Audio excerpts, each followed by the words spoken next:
اسی طرح سے قرآن حکیم سے یہ ثابت ہے کہ بالکل ابتدائی دور میں جو مکی دور ہے، بالکل اس کا ابتدائی زمانہ،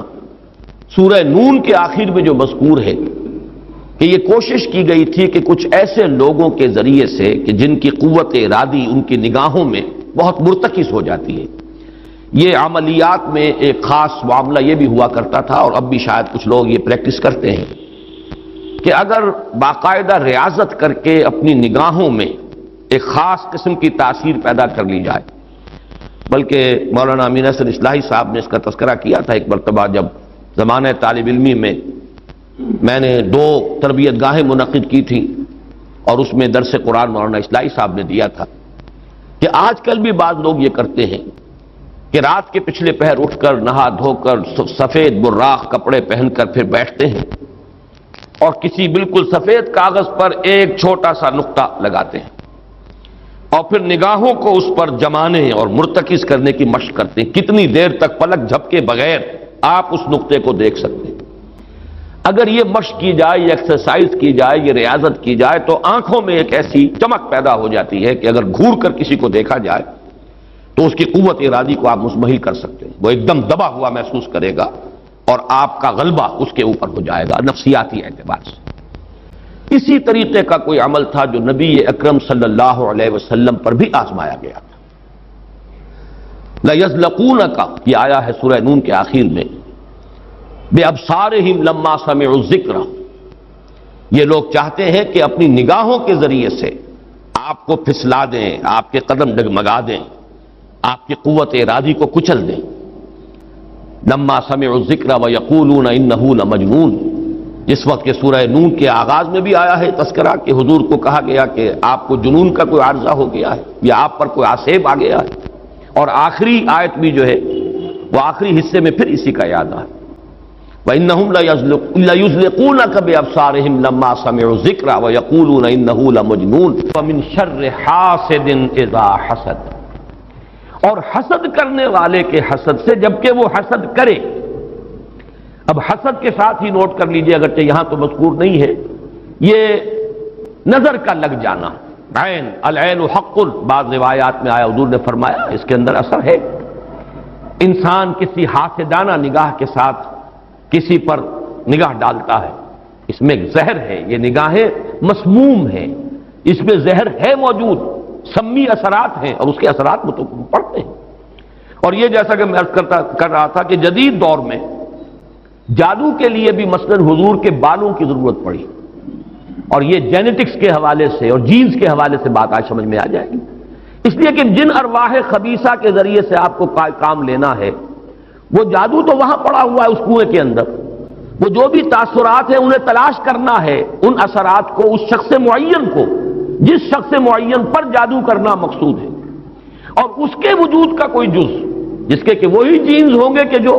ان کے اپنے وجود کے ہیں، ان کے حوالے سے گویا کہ یہ ایک راستہ ہے، یہ اس کی آئیڈینٹیفیکیشن کا ایک ذریعہ ہے۔ اسی اعتبار سے یہ حسد یا یہ نگاہ کا لگ جانا، میں سمجھتا ہوں کہ آج کی فزکس اگر تھوڑی سی بھی آپ پڑھیں تو ریڈیشنز نگاہ پار ہو جاتی ہے انسان کے، ایسی بھی تو ریز ہے نا، ایکس ریز کیا ہے، آپ کے وجود میں سے گزر جاتی ہے، یہ ultraviolet infrared rays, یہ تمام کی تمام ایکس ریز، یہ کیا ہے، وجود کو چیر کر گزرتی ہے، تبھی تو اس فلم کے اوپر اثر پڑتا ہے جو فلم کے پیچھے لگی ہوئی اور آپ سامنے کھڑے ہوئے ہیں، آپ کی ہڈیاں علیحدہ نظر آ رہی ہیں اور گوشت جو ہے وہ علیحدہ نظر آ رہا ہے، یہ تمام چیزیں آج سمجھ میں آتی ہیں۔ اور وہ فوٹونز جن کا میں نے ابھی عرض کیا 1 ملین 5 دفعہ کہیے،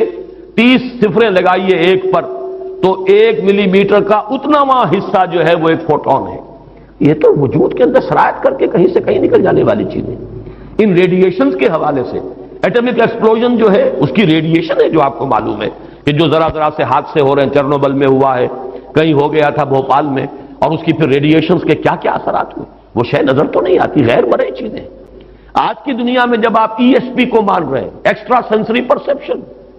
نہ آپ کے کانوں کے ذریعے سے آپ کو پرسیپشن حاصل ہوئی ہے، نہ آنکھوں کے ذریعے سے، آپ کے سینس آرگنز انوالوڈ ہی نہیں ہے،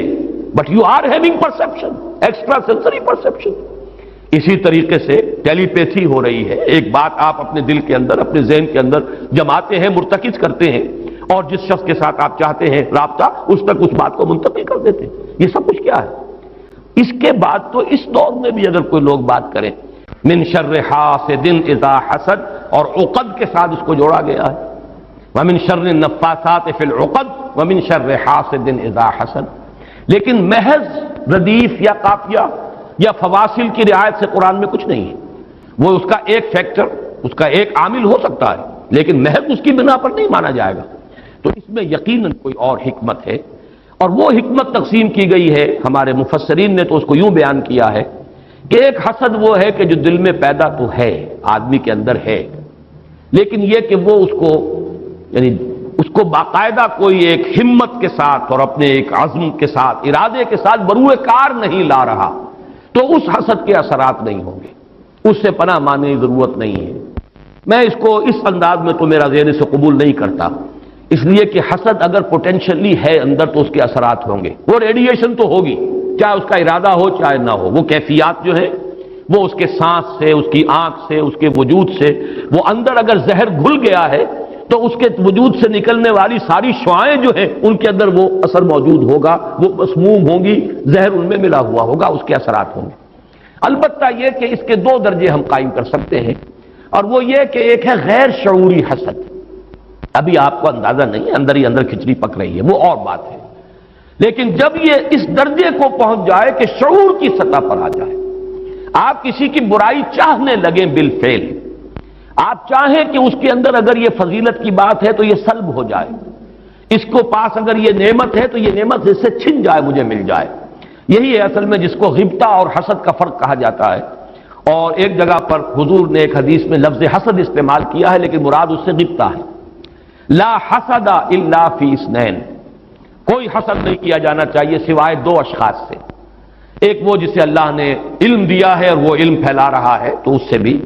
اگر حسد پیدا ہو جائے تو کوئی بری بات نہیں، کوئی اچھی بات ہی ہے،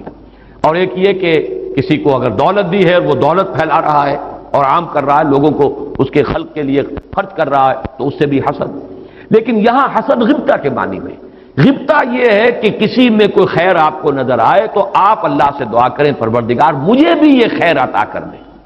یہ غبطہ ہے۔ اور حسد یہ ہے کہ اس سے یہ شے چھن جائے، یہ ہے در حقیقت کہ جو بری شے ہے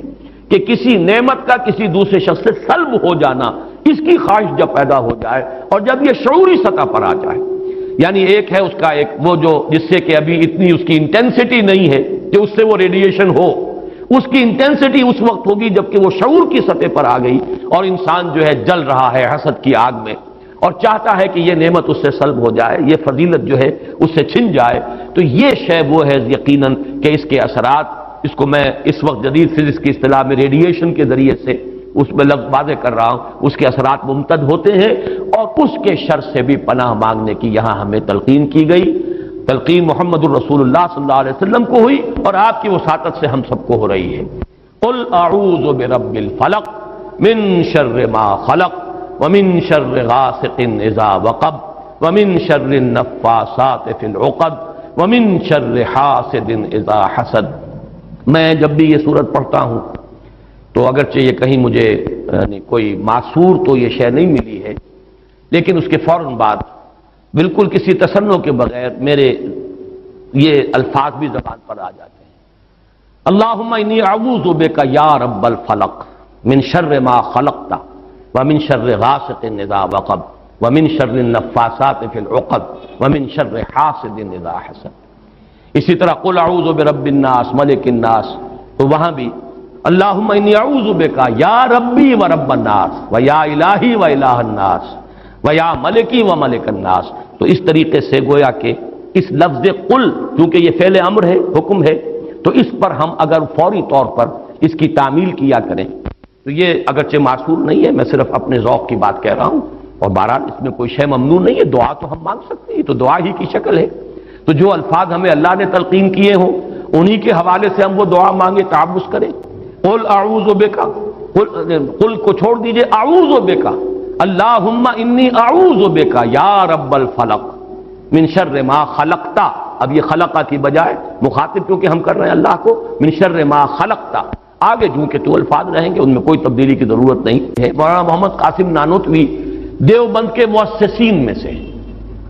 مولانا رشید احمد گنگوہی اور مولانا محمد قاسم نانوتوی رحمہم اللہ، یہ دو ہیں اصل میں یہ دارالعلوم دیوبند کے مؤسس، اس کی ابتدا کرنے والے۔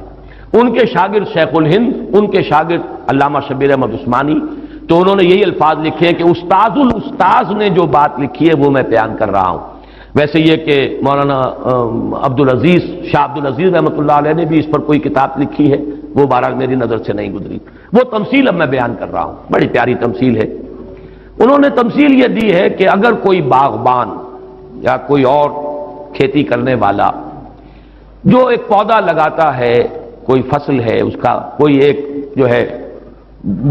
بیج یا دانہ پھوٹا ہے، اب یہ جو پودا ہے باغبان یہ چاہتا ہے یہ پروان چڑھے، پھلے پھولے، اسے کوئی گدن نہ پہنچے، کوئی نقصان نہ ہو، اس کی حفاظت کا بندوبست کرے گا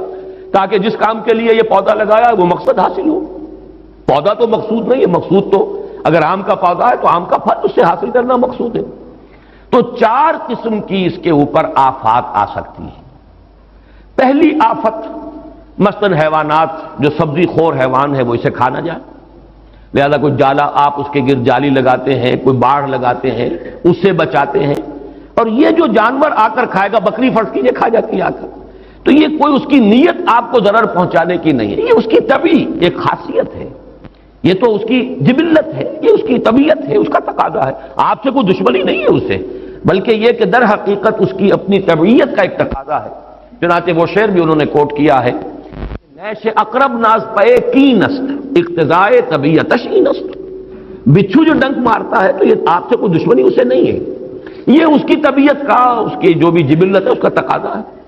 سانپ کے بارے میں بھی آپ کو معلوم ہے کہ عام طور پر اگر اس کو آپ کوئی نقصان نہ پہنچائیں، پاؤں پڑتا ہے سانپ پر تو وہ ڈنک مارتا ہے اور ڈستا ہے، ورنہ عام طور پر وہ حملہ نہیں کرتا، یہ اس کے دفاع کا ایک جز ہے، اس کی خلقت کا ایک جز ہے۔ ایک خطرہ تو یہاں سے آیا، آپ نے باڑ لگا دی، آج کل جو ہے جالی لگا دی جاتی ہے لوہے کی۔ دوسرا یہ کہ اس پودے کو نشو و نما کے لیے جو چیزیں ضروری ہیں اس کی کوئی روک ہو جائے، مثلا اسے دھوپ چاہیے، کوئی ایسی چیز آڑے آ جائے کہ دھوپ کی تمازت اس تک پہنچے ہی نہ، کوئی شے ایسی سایہ کہ اس کے اوپر کیے رہے،